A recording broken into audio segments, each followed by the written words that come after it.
Hi friends, Sharon Brennan here, Cottage Lane Stamper.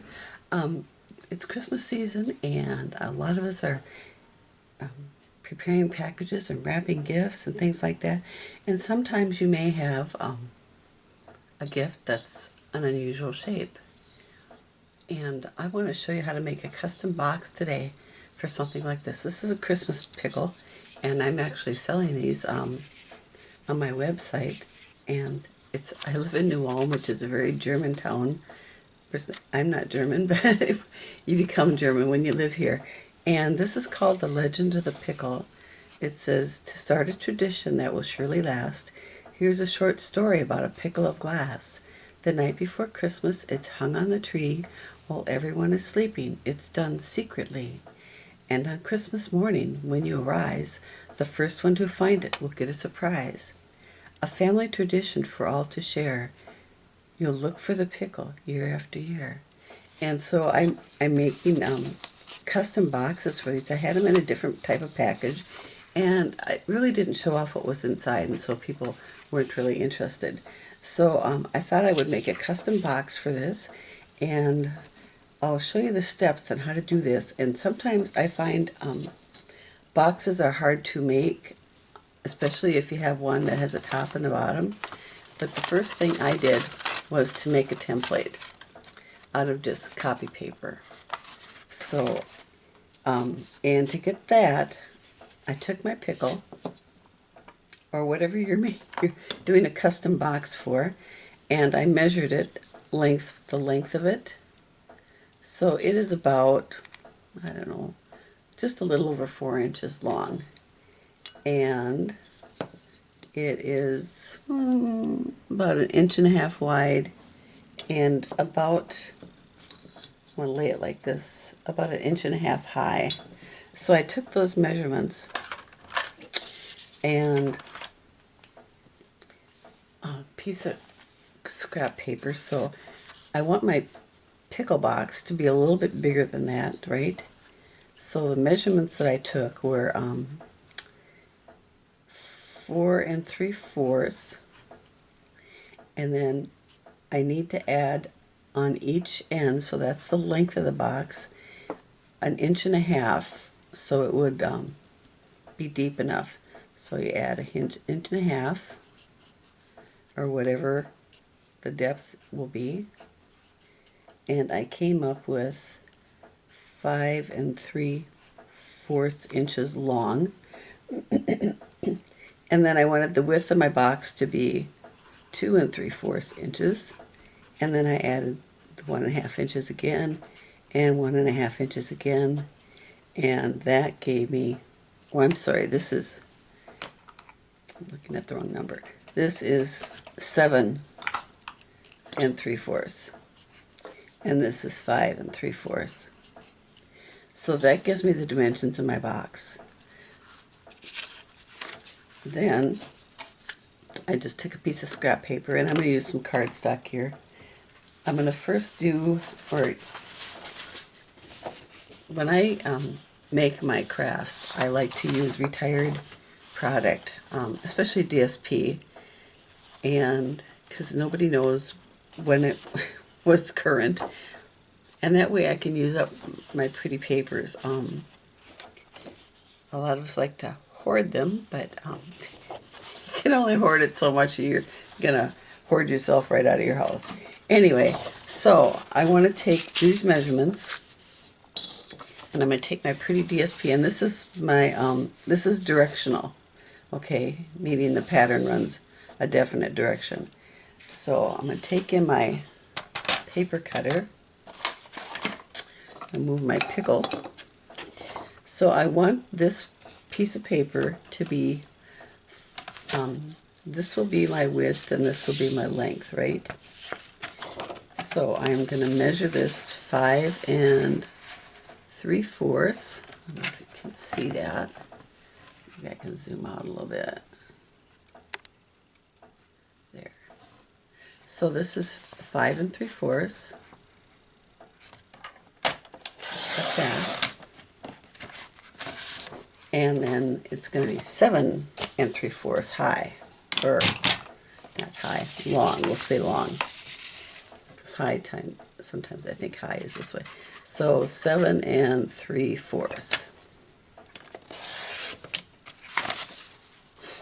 Now, we're going to do a bottom for this box, and I have struggled, maybe you have too, with creating a box bottom that will fit inside the top, the lid. And I've seen different ways of doing this. I've seen people, when they score it, will put another piece of paper in alongside. I'll bring my scoreboard in here. They'll put another piece of paper in about the same width or whatever, scrap paper, and to move it over. And usually that doesn't work for me, but maybe it'll work for you. But some people will do that. And I've seen other people, I'm getting ahead of myself here, so, well, not really. And I've seen other people just,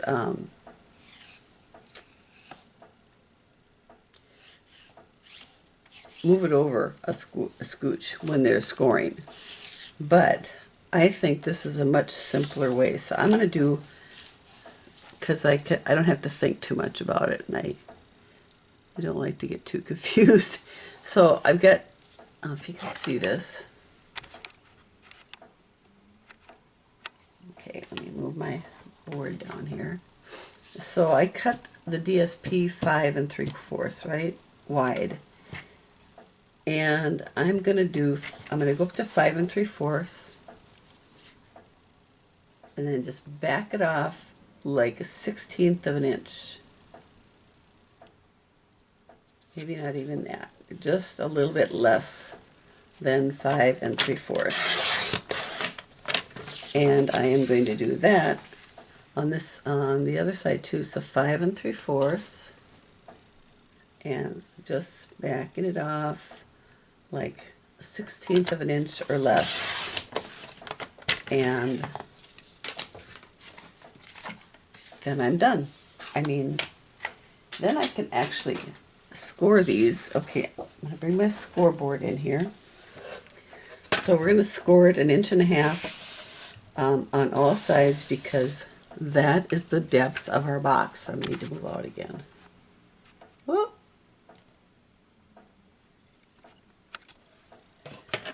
If you can see this.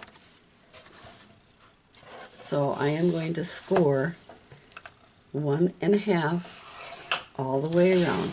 And because I have made it smaller already, it's going to fit in my box. Now, if you don't want your box to go all the way up to the top on the inside, if you want this a little bit shallower, you can score a little bit less. Oh, this slid here. So 1.5 inches, and that's done. And I am going to bring in my DSP, and I'm going to score that at 1.5 inches all the way around.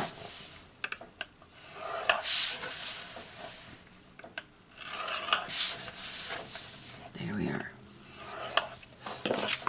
Now, you can see the score lines there. And this is just a little bit less. And line those up. So this should be like a 1/16 of an inch smaller all the way around. There. Put this away because I'm done with that. Now, the boxes I am making are out of the same pattern paper as this package, but I am actually using this one. So I'll show you with the rest of it with this paper. Because as I was doing these, I was thinking, oh, you know, I should make a video on this. So I took, I want to have a window in here so people can see what is in the box. And it's going to sit like this. So I found one of my rectangle dies, stitched rectangle dies. I'm not sure if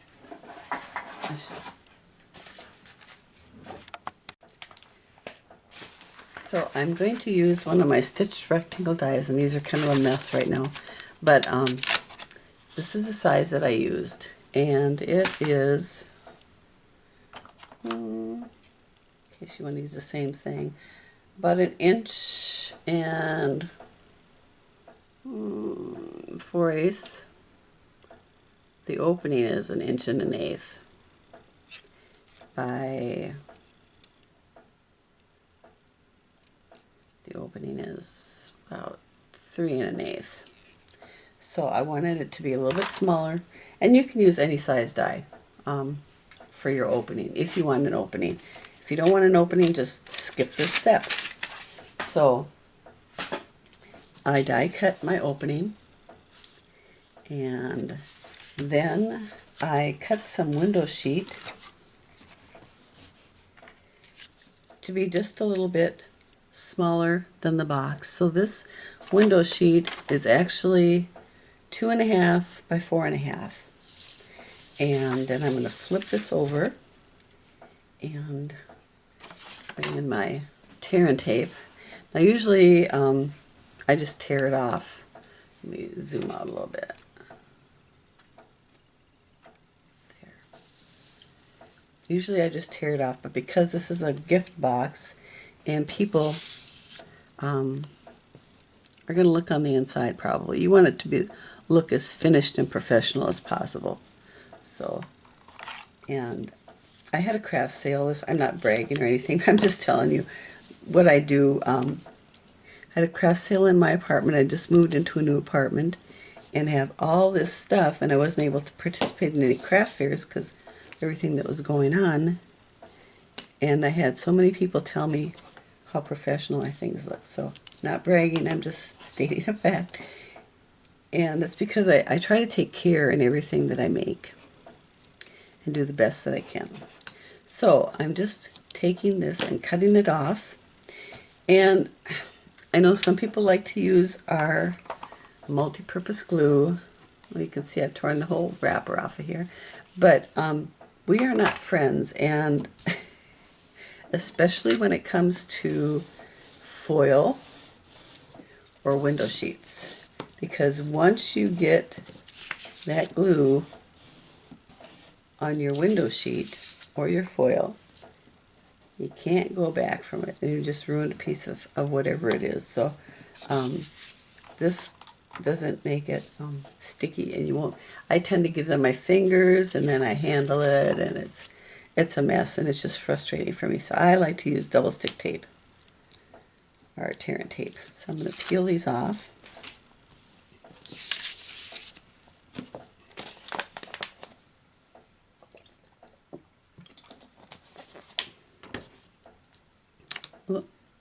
Get my fingers on there. And I can use my fingernails to do this too. Sometimes it's easier if I use my paper piercing tool. These are retired, but we now have the take a pick tool, which has a pointed end too. It actually has several ends, several different options here. There's like a little flat knife there, like a palette knife. Spatula, and then the other end, I love this for picking up sequins and things like that. So anyway, this is handy for me. So it's a little more pointy, a little finer. So after I've peeled off that, then I will take my window sheet and, oops, looks like I didn't cut this one down far enough. So 4.5. I'm making multiples, and so when I make multiples, I kind of lose track of what I'm doing. So I'll lay this right inside that. So it's about 1/8 of an inch or 1/16 of an inch all the way around. You can see that.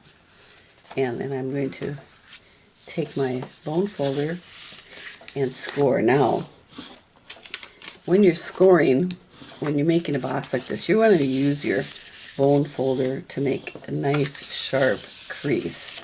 It just looks much more refined than if you just fold it. So now I'm going to take my paper snips and I'm going to cut along here. I want to figure out how I want to do this. So I'm actually not going to take any extra out, I think. When I make boxes, I like to leave them square, because then my whole box will be square. It's whatever easier for you. So this is just the way I do it because it's easier for me. So I'm cutting on both ends up to that score line. And then I am going to take my tear and tape again. I'm going to actually use glue for this one, I think, and try not to get on the window sheet. So I'm going to just put a little glue on the tabs and fold it in. And I like to make sure that it's square. And here's where glue comes in handy, because you can move it around a little bit. It's a little bit more forgiving. And I like to set my box down and just square up the sides. And hold that for a second. And do the same on this end.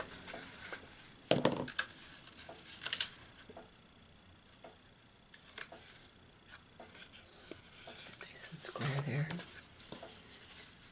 And I wanted to use some kind of, I didn't want to just do a white box. I think I wanted to do something a little bit more eye-catching, I guess is what you'd say. So there is the top of our box. And now I am going to take my, let's see if I have it here, my little 1/2-inch punch.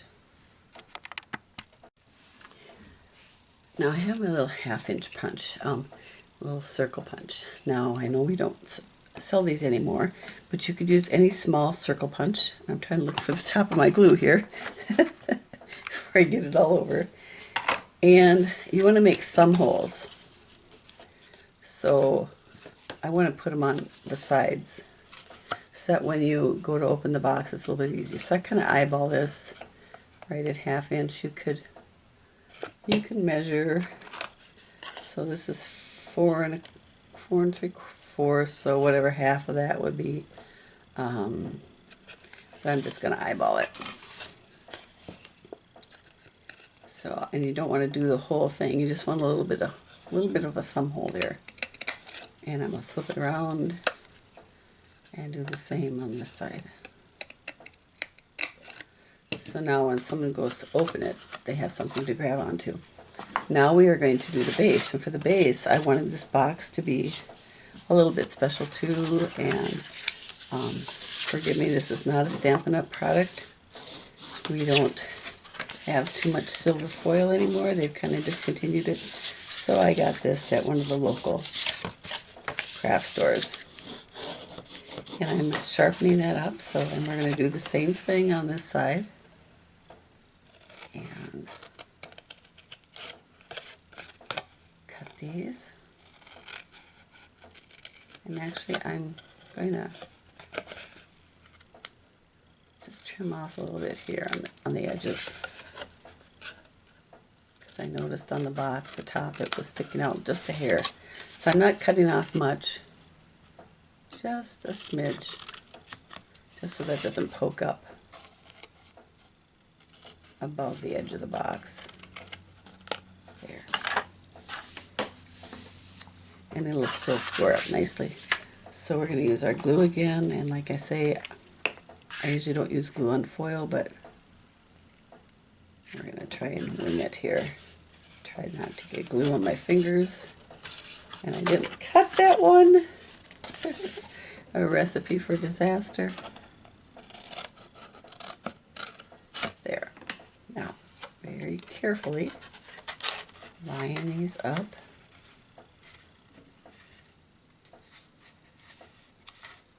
Kind of squeeze out a little bit. See, I already got. Nope, I didn't cut this one either.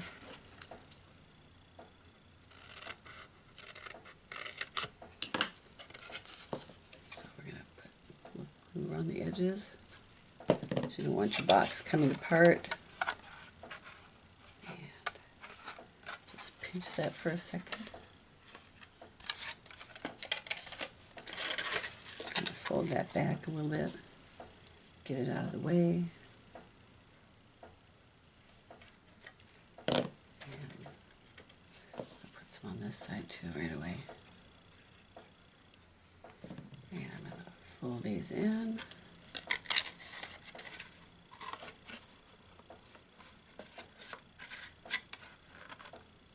Looks like I didn't cut it quite far enough,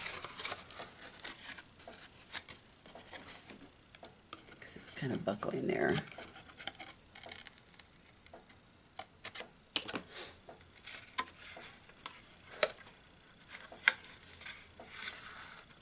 And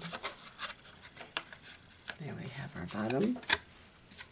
Clean off my fingers because I feel a little bit of glue there. And I need to hold these for a second. And so there's our bottom. Now, if I did everything correctly, this should fit pretty well.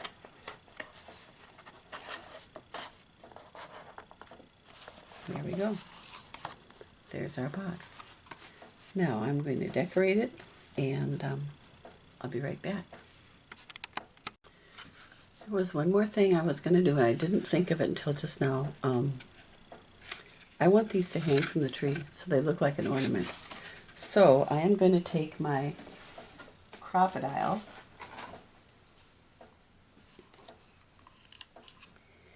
and I've got a little bit of, sometimes the little things stick in there.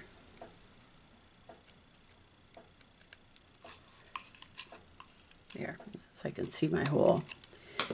And I'm going to just go in here a little ways. So maybe, see, this will be done. I'm going to do it on one that I haven't punched yet. So this is at the point when you want to do this. This is where you would do it, because then you can move it up farther. So I'm just going to punch a hole right in the top there, about halfway. As far, I pushed it in as far as it'll go. These, the crocodile, you can actually adjust to make this deeper. But I think that'll work fine, because I think it's about halfway. Let's see.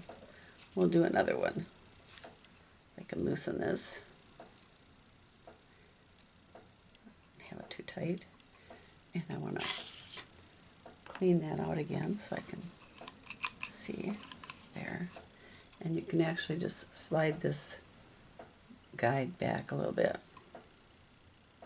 And it looks like it might be back as far as it can go. So we're going to call it good.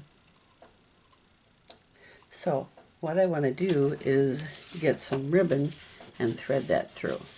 But let me finish decorating the box. That's the last step I want to do, but it's at this point when it's still flat that you want to punch that hole. And you don't have to punch a hole. I just want this to look like an ornament, so be right back. So I'm going to make a little banner punch, and I am going to use Hope and Peace, which is our current Christmas catalog, or as we like to say, our July to December mini catalog. And I'm going to use the Merry Christmas. I just think that's fitting. It is Christmas, and they'll be using this for Christmas, and so I'm going to take one of my blocks, and I am going to actually heat emboss this. So I have got my Versamark, and I've got a piece of cardstock that's probably about, not quite 4 inches, about 3 3/4 by I think 3/4. Yeah, 3/4 of an inch. So I'm going to stamp this in the middle here, close as I can get. And I'm going to cover that up. And then I'm going to bring you one of my trays. Now, if you don't have one of these trays, this is an old one. I had bought a group of stamping things from a lady, and these were here. So I do believe we are selling these in the catalog now. So I did find the embossing tray, and it's on the mini catalog from January or July to December 2022 mini catalog. So it's right here. You get the tray, a couple of brushes, and an embossing buddy. And I forgot to use my embossing buddy which is a little thing like this, and you rub it across your paper so you don't get any extra embossing powder on your piece. So I'm just gonna, I've stamped it with my Versamark, which will make the glitters or the embossing powder stick. And this is where the little brushes come in handy. I have my own old brushes, but just want to brush that out of there because it's a little extra. And I'm just going to set that aside for now. And you can see this is kind of old. This stuff lasts a long time. I've been stamping for almost 7-8 years, and I do not a lot, but not infrequently heat embossing. So this is my tool gun, and I like to get a clothespin in here and hold on to it so I don't burn my fingers. And I'm going to try, and this is going to be a little loud, so forgive me, but as you heat emboss, the appearance of the powder changes.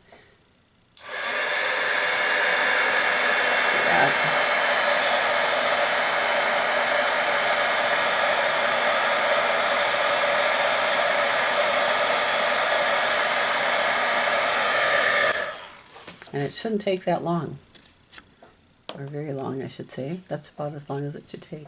So you can see now it is pretty shiny. So I am going to get my banner punch. Let's see, I think I had it. This is Banner's Pick-a-Punch, and this one you can actually hand cut a V in here too. I am going to use this side here. I'll slide it in here. I like to turn it over because sometimes I move it.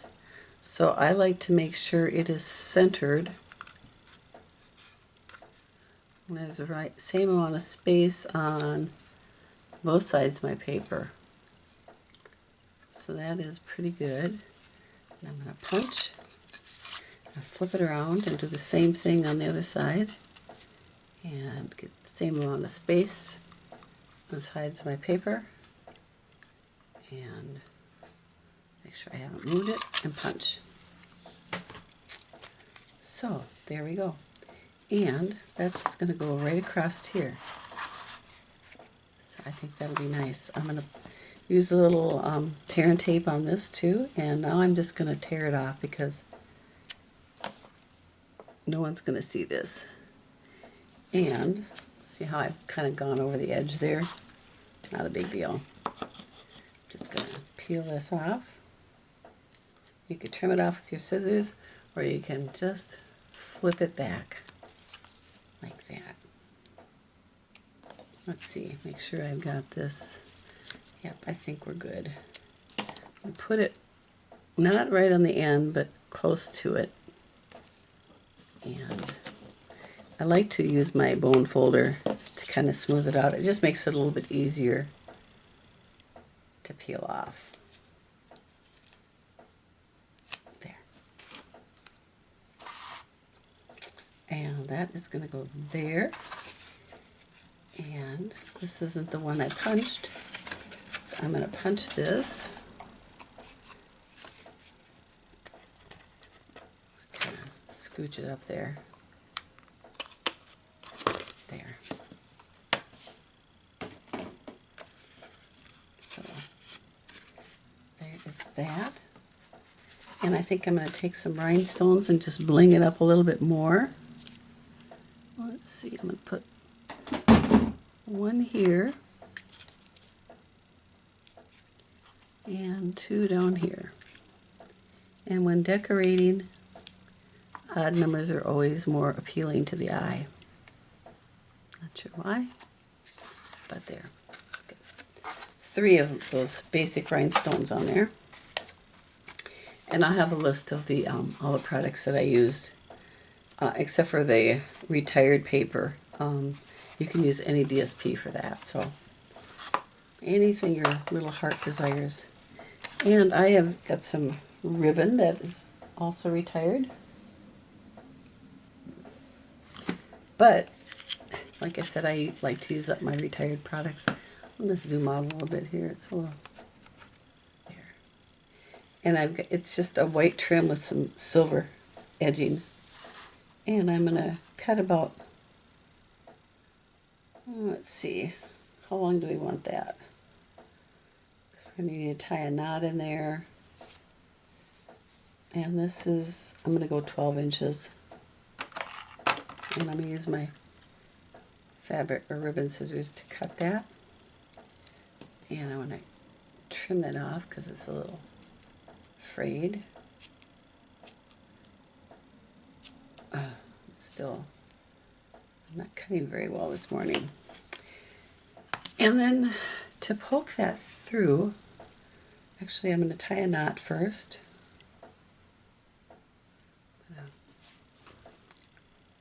Match those ends up and just tie a little knot in here.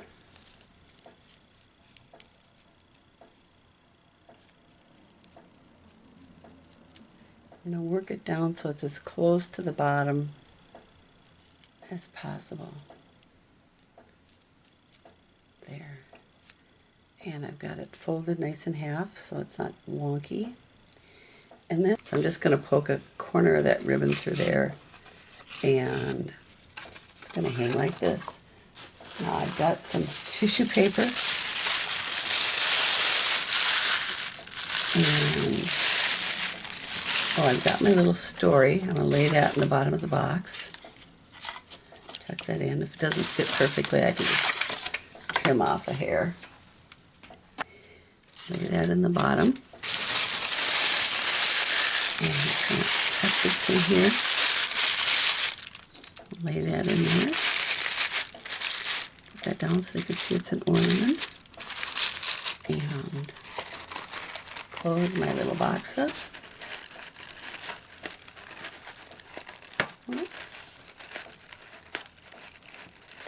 It's getting caught in my little thumb holes.